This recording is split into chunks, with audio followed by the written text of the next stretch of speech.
Cooking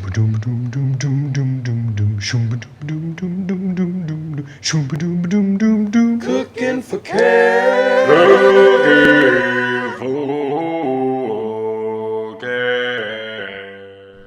Alright guys, welcome back. We're cooking for Cat, and today we're throwing a party. It's a pizza party. You know what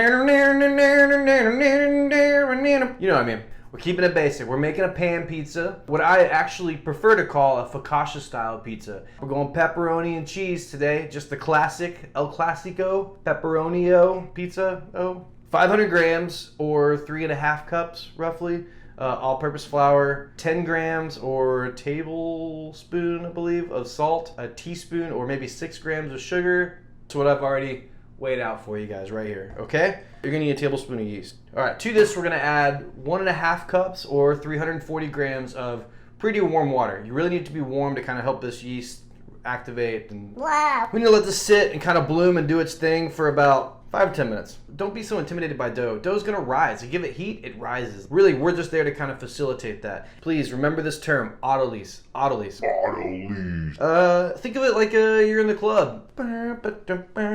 You're in a disco club, I guess. And you're meeting a person. You don't just run at them and just like, right? You want to introduce yourself. You need to ask permission for sure. Let's get that straight right now. So autolyse is where you bring these dry and wet ingredients together. Gently mix them, and then we're just gonna leave them to kind of do a little disco dance and like talk and like find out, hey, where are you from? I'm from Kansas. Where are you from? Oh, I'm from the big city in New York, and it's lovely there. And if you don't do autolyse, if you're not gonna give me 30 minutes of your time to let these ingredients mingle, then just don't do this recipe at all. You need that. Autolyse, very, very, very important. Okay. All right, cool. We're back. Probably been 5-10 minutes. I'm not really sure. But you can see this yeast. This kind of floated to the top. It's doing its thing. Dry ingredients. And I know a lot of people say to gradually pour that in there. You don't really need that either. Look at all these lies that we're surfacing today. So we're just going to start mixing this. We're going to mix this together for a few minutes until it just kind of all comes together. Here's the part where I feel like a lot of people make their first mistake. Once they've done this first process, the dough tends to look a little shaggy. It looks gross. Like a lot of people's inclination would be to add more flour to try to get it that like elasticy ball. You're like, that's not what a pizza's supposed to look like, but that's okay because it is. This first aspect of a dough is going to be pretty shaggy. All right. So we see how shaggy that looks. That's okay. Once these dry ingredients and wet ingredients kind of get incorporated a little bit more and we go and do slap and folds, it's going to change the whole dynamic. It's going to be nice and tight. It'll look a little more familiar. We're going to let this autolyse, right? 30 minutes, cover it with a towel. If like your significant other is just one of those like, oh, it's going to be like 68 degrees, then don't even try to do this out here if it's not at least 70, 72 degrees in your house, okay? Don't even try. Just go ahead and stick it in the microwave. You can turn a light on the microwave if you have one. Mine doesn't work. And just close the door. Don't turn the microwave on. Don't microwave this, please. But just turn the light on or put a cup of hot water in there. Any of those things are fine right now. I promise, okay? It's been almost 30 minutes, right? So it still looks ugly, right? That's okay. Ugly dough it is. Right, I got some water here. That's gonna kind of lube your hand up so that this doesn't get super sticky. We're gonna do slap and fold. It's gonna be weird at first, it's gonna be sticky, then the dough just kind of corrects itself and everything's good to go. It's a beautiful thing, okay? You're gonna take some water and just kind of lube up your little baby, your little pizza party baby. We're not flouring our surface. What you're gonna do to slap and fold is make sure both your hands and the baby are lubed up a little bit. You're gonna grab from here, right? You're gonna grab north and south. You're gonna lift up, you're gonna slap, and then you're gonna fold it over. Okay? So north and south, lift up, you turn it. Sorry, I forgot about that part. Slap and fold. And if it starts sticking to you, just a little bit of water. That's it. A little bit of water. Don't add flour. You don't want to over flour this thing. And you're gonna do this for about 3 to 5 minutes. And eventually it's gonna kind of tighten up on you. And you're gonna do this twice. We're gonna do this, we're gonna let it rest. We're gonna come back and do it. All right, a little sticky, a little water. No big deal.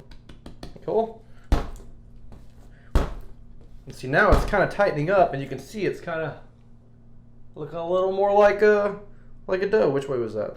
And if you do this and you overdo it, it will break. It'll start ripping. And when it rips, that's okay. You just gotta fight through it and continue to do it and it'll be okay.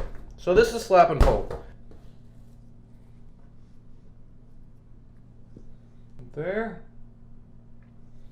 All right. And then we just take our towel. We're gonna put it back over the top.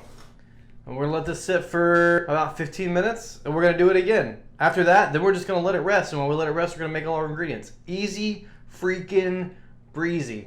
All right, well, that was cool. My microphone broke. I'm just gonna yell at you guys for the rest of the show because the pizza party must go on. All right, so it's been 15 minutes. It is now 2:45 p.m. on a sweet day. So we're gonna do one more set of slap and folds, and then we're gonna rest this bad boy for probably an hour and a half, 2 hours. It's looking more like a dough, right? It's still a little wet. So more slap and folds. Wet the guy, wet the baby. Don't wet the guy. That's weird. So why are you so weird? Why are you like this? Also, when you're handling doughs, don't be afraid. You know, you got to get in there and you got to kind of show the dough who's the boss. Tony Danza. If you're too slow and too like gingerly, you're gonna break it. All right, slap and folds. This is as far as I want to take this. I think this is fine. Again, you don't have slap and fold. You can knead this. You don't really have to knead. Like you see all those people like, rawr, rawr. I don't know why they're doing that. You don't really have to do that. I mean, you're just building friction. You're building temperature. No need to get all muscle heady about it. Okay? Okay. That's it. Nice and tight. So we're gonna cover this. I'm gonna set this to the side over here. Again, it's warm enough in my house. Like you want it in a warm spot. Just in the oven with the light on, in the microwave with the light on. Stick a hot cup of water in there, and every 15 minutes change out the hot water. Just keep changing it out. It'll create enough ambient heat to it's a pizza party. We're cooking for cat. I'm gonna show you a way to make a sauce. I call it a raw sauce. Raw because we're not sitting here cooking it down on a stove. 1 can of tomato paste. And all I'm gonna add to this is lemon juice, fresh garlic, salt, pepper, and olive oil. That's it. So I'm gonna use a lot of garlic. If you normally don't use fresh garlic, you're probably only gonna want like 2 or 3 cloves for this. You're just gonna microplane this in. All right, so garlic in. Does anybody use these? Am I like the only person that, want to get all that lemon juice? Not sure why I'm using a fork, but here we are. All right, so if we had to measure olive oil, probably about 1/4 cup, or no, about 1/8 cup, sorry. Okay, so to that, I'm gonna add some salt. We're gonna use the least amount of sauce on this pizza as possible, but the sauce is gonna have tons of flavor, so you won't need a lot to really impart that. So this is done, right? That sauce is done.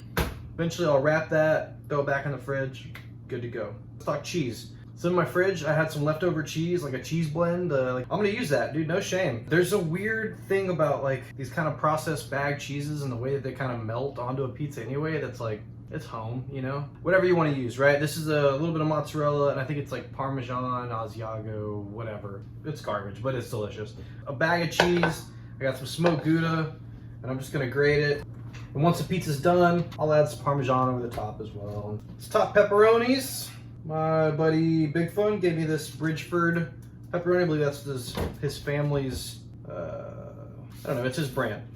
A lot of times you see like little pepperoni cups and everything. That's usually a thicker cut of pepperoni, and you can control that by cutting your own pepperoni. Isn't that crazy? I'm gonna cut this into slices, and then I'm also gonna cut it into small little pieces. And the small little pieces are gonna kind of fall and hide into place into the focaccia. It'll make it really nice to get just pepperoni in every bite. Cool, so I'll cut the pepperoni in half. I'll cut it in half again, or quarters, right? And then we're just gonna go and cut these boys. Not too big, nothing crazy. I use a serrated knife for this, just makes it a little easier. Just make sure you're sawing, not stabbing, right? And you can go even smaller on this if you wanted to, It's really just up to you. And you can just stick to slices too, if that's what you'd prefer. At the end of the day, it's your pizza, whatever you'll enjoy the most. All right, so then we'll just take this and make some thick slices, little coins. Couple ends for me. And there we go, we got plenty. We might not even use all that, but again, we'll take it, wrap it, throw it in the fridge. We got everything ready so that when it's pizza time, we'll just pull everything out of the fridge, throw everything together, throw it in the oven, and we're good to go. All right, we're back. And it's been about an hour, maybe an hour, 15 minutes, and the dough should be ready. Boom, look at that. Hey, it's risen, it's good. We're gonna go and punch this down. If you wanna do cast iron, something a little thinner crust, this is probably good for 2 in a normal size. However big that is. I don't even know how big this guy is that I'm using. All right, so we're going to punch this down. I don't want to get all the air out of it. Use a little bit of water here. Just show the dough who's boss. We're just going to kind of work around. Hi, my boy. Hi. From this point here, you could take this, you could put it in this pan like I'm about to do and let this rest in the fridge overnight. The longer this goes in the fridge, the better it'll be. Honestly, it gives it more time to ferment, it'll become a little bit more complex, and it'll also get a little stronger. Need a lot of olive oil for focaccia. So when we get that down, we're gonna add more olive oil. Seems like a lot, but that's kind of where this texture comes from. Just kind of work your dough. So again, we don't want to deflate this, right? I'm just gonna flip it over. We're gonna just gently pat this down until we can kind of stretch it most of the width of this pan. When it bakes, it'll expand, it'll fill the pan. I'm not worried about it. You can take it on those top corners and you can kind of pull like this. That'll help. Same thing down here. Again, we're going to let this rest. It'll kind of fill up a little bit of air, not too much because we're using oil. And then you're just going to come and you want to feel and make sure it just feels pretty even. There's a little place where the dough is a little thicker than everywhere else. Just give that a little bit of attention. It'll be fine. It's kind of like in yoga when you're like, Listen to your back, and you know, if there's a space that needs some attention, just go ahead and do that attention there. type thing, but with pizza. We're going to let it rest 20 more minutes, and then we're going to put our toppings on, and we're going to have our pizza party. It's pizza time. You can tell it's kind of started airing back up a little bit. A little bit of air in there, that's good. We don't want to deflate that, we want to keep it. I'm not really going to be too careful about getting the sauce in there. I'm just going to kind of splotch it, right? And when everything bakes and this starts rising and the heats, everything's just going to kind of shift into place. Again, we just have some tomato paste that we hit with some microplane garlic, some lemon juice, a little salt, a little pepper, and olive oil. That's it. And, you know, and if you want to, you can take your spoon and you can kind of spread things around if you'd like. There's really no wrong way to do it. I mean, it's gonna bake, it's gonna do its thing, so you don't really have to worry about it. So what we'll do is I'll do a quarter to half of this cheese blend. We want it to go all the way to the sides. That way we get those nice crispy little pieces that kind of stick to the sides. I don't know, I like those. I don't know what you call those. So remember, I cut my pepperoni up in a few different ways. These smaller pieces, these are the ones I'm gonna use here. And this just kind of assures you get some pepperoni in every bite. And if you don't want pepperoni in every bite, then don't eat my pizzas. This is what's up.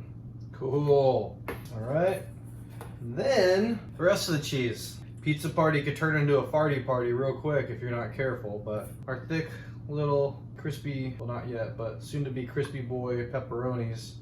We cut them thick enough. They should bowl up, make little pepperoni bowls, but we'll see. Doesn't always work. All right, and those are the snacks. A little bit of olive oil over the top. A little bit of salt, a little bit of pepper. This is it. So, into the oven. I'm gonna go 425. I don't know how long. I've never really looked at that, but I'm assuming probably 15 minutes. This dough, this bread will cook very quick. I'm not worried about that. So once that thing browns up the way you want it, you know, you want some good color on that, then it's ready. All right, it's a pizza party. So here it is, my Focaccia style pepperoni pizza. I'm gonna get this cooled off out of this pan. Oh my goodness. See there? That's not bad. Super soft. We'll just go ahead and cut this down. Nice serrated bread knife kind of will help here for sure. Do a little fresh Parmesan over the top here. Nice. Okay. I just got some basil. I got some Thai basil, not my, it's freaking basil. And you know, with pepperoni, like basil is really nice and bright and citrusy and aromatic, and I just want to keep it so simple and so basic so that we can make this, and then, you know, in a month when we do a sourdough or something else, we can come back to this idea. We understand autolyse, we understand bench rest. I'm gonna go eat this because this is too much for me right now. I hope you guys enjoy your pizza. I hope you make it. Let me know how it goes. If you have any questions, you know, hit a brother up.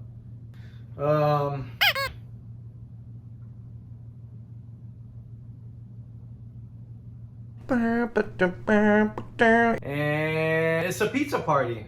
Love you guys. Cheers.